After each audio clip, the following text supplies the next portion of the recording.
Pushpa 2 shooting మొదలైనప్పటి నుంచి వినిపిస్తున్న ఒకే ఒక్క మాట గంగమ్మ జాతర. సినిమాలో ఈ సీక్వెన్స్కు థియేటర్లు తగలబడిపోయినా ఆశ్చర్యపోనక్కర్లేదనే హైపు ఉంది.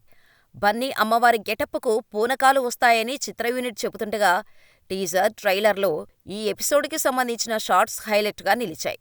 దీంతో డిసెంబర్ 5 కోసం ఈగర్గా వెయిట్ చేస్తున్నారు అభిమానులు. అయితే ఈ సినిమాకు rock star Devisri Prasad music అందిస్తున్న సంగతి తెలిసిందే. కానీ బ్యాక్గ్రౌండ్ స్కోర్ కోసం మరో ముగ్గురిని రంగంలోకి దింపారు మేకర్స్. ఈ విషయంలో దేవి నిర్మాతలపై అసహనంగా ఉన్నట్టుగా చెన్నై ఈవెంట్తో తెలిసింది. కానీ తమన్, అజనీష్ లోకనాథ్, శ్యామ్ సిఎస్లకు ఒక్కో ఎపిసోడ్ ఇచ్చి బ్యాక్గ్రౌండ్ స్కోర్ కొట్టేస్తున్నారు. ఇప్పటికే తమన్ పుష్ప 2లో తాను కూడా ఒక భాగమని చెప్పగా, తాజాగా శ్యామ్ సిఎస్ కూడా క్లారిటీ ఇచ్చేశాడు. తాను కూడా పుష్ప 2కి వర్క్ చేస్తున్నట్టుగా సోషల్ మీడియాలో ఒక పోస్ట్ చేశాడు. అది కూడా కీలక ఎపిసోడ్ గంగమ్మ జాతరకు వర్క్ చేస్తున్నట్టుగా బన్నీ జాతర సీక్వెన్స్ గెటప్ను పోస్ట్ చేశాడు. మామూలుగా అయితే దేవిశ్రీనే ఈ ఎపిసోడ్కి మ్యూజిక్ అందిస్తారని అంతా భావించారు. కానీ ఇప్పుడు ఈ కీలక ఎపిసోడ్కి శ్యామ్ సిఎస్ బ్యాక్గ్రౌండ్ మ్యూజిక్ ఇస్తున్నట్టుగా క్లారిటీ ఇచ్చేసింది. ఇది దేవితో పాటు ఆయన అభిమానులకు షాకింగ్ అనే చెప్పాలి. ఇక రీసెంట్గా కిరణ్ అబ్బవరం కా సినిమాకు సూపర్ స్కోర్ ఇచ్చాడు శ్యామ్ సిఎస్.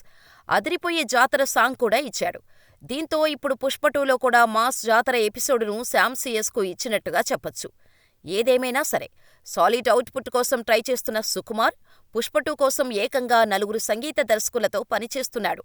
అయితే తమన్, అజనీష్ ఏ సీక్వెన్స్కు వర్క్ చేస్తున్నారనే విషయంలో క్లారిటీ రావాల్సి ఉంది.